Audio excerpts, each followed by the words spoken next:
Good morning, students. We are doing this poem, Slum Elementary Education at Slum. So we have read the first three paragraphs, and we are with this last paragraph.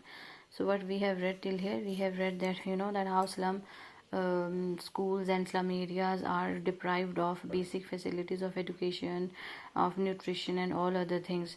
First paragraph tells us about the children who are sitting in the class, in a slum class, and then second paragraph tells about the their pitiable condition, their pitiable conditions, that how their world is. There are so many of there are so many of the donations there are so many of the pictures on the walls, and these pictures are not familiar to them. Why? Because these pictures shows a beautiful side of a world which do not exist for them, these small slum children. So they are for sure not non-existable for them. In third paragraph we see that Shakespeare, they do not know Shakespeare, he's a wicked person for them, and those beautiful pictures just invoke them to steal those things, because they know that these things do not deserve these things. These things are not meant for them, and they really inspired by these pictures to steal them. And then there is a description of their skeletal bodies, and their specks on their bodies, and how they were just living in all those stinking slum areas, slum houses. Those are depicted as a holes there. So now come to the last paragraph here. Unless governor, inspector, visitor, this map becomes their windows, and these windows that shut upon their lives like catacombs. So what he says, unless, what he's saying that that their life will be shut like a catacombs. Catacomb is a simile here. Catacombs means though there are some windows you have seen, if you have seen the pictures of old cemeteries, old graveyards, so there are small windows.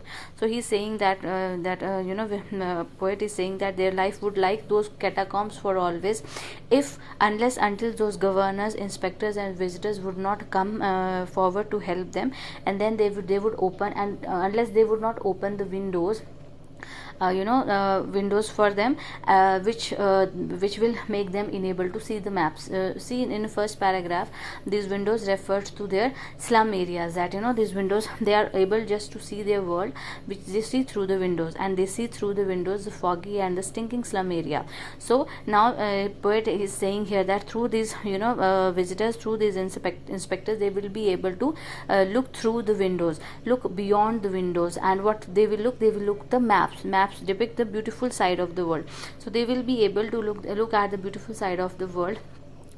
If those visitors, those governors, and those inspectors, those high class people will help them, only then they will be able to see this beautiful side. Unless till then, their lives will like a catacomb, their life will be like a graveyard. So then he says, break, oh break, open till they break the town, and show the children to green fields, and make their world run azure on gold sand, and let their tongues run naked into books, the white and green leaves open.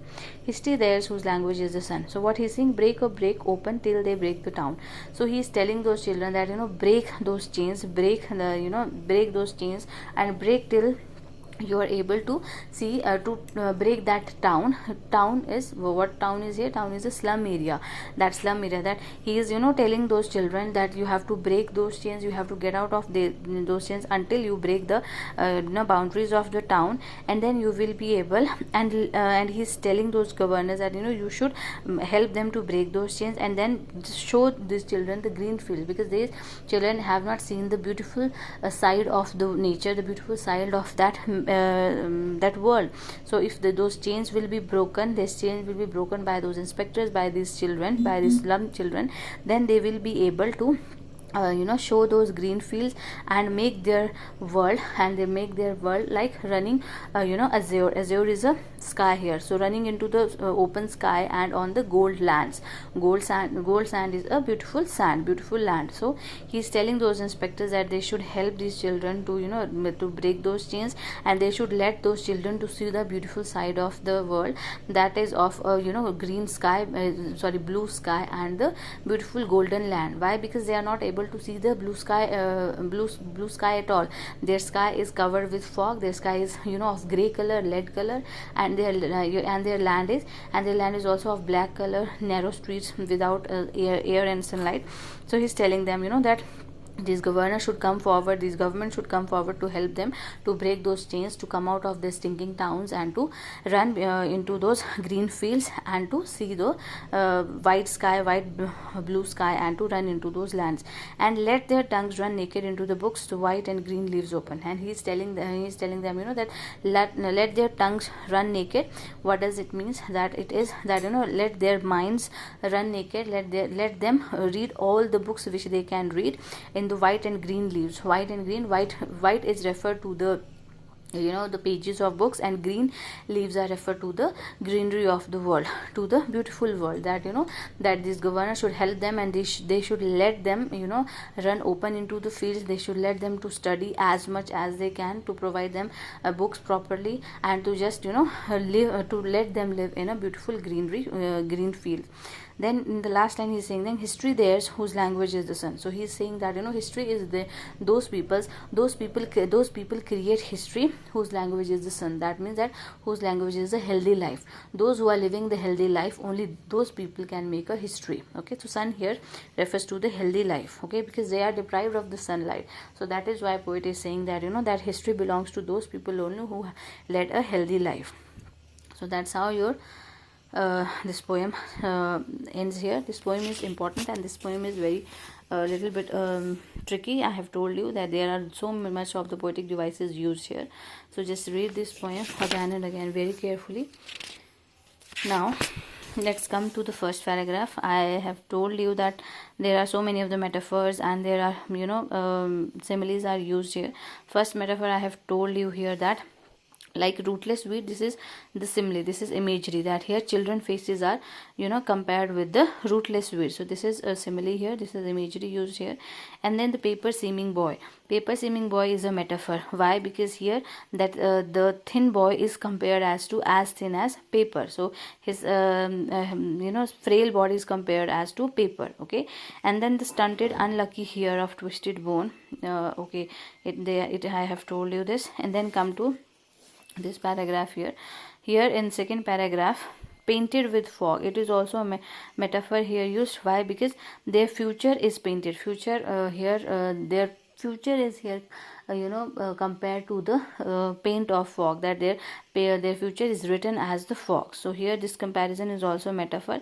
Lead sky here is directly referred to as lead. There is a very far-fetched comparison between sky and a lead, but their sky is very much dull. Their sky is very much gray because of the pollution, because of the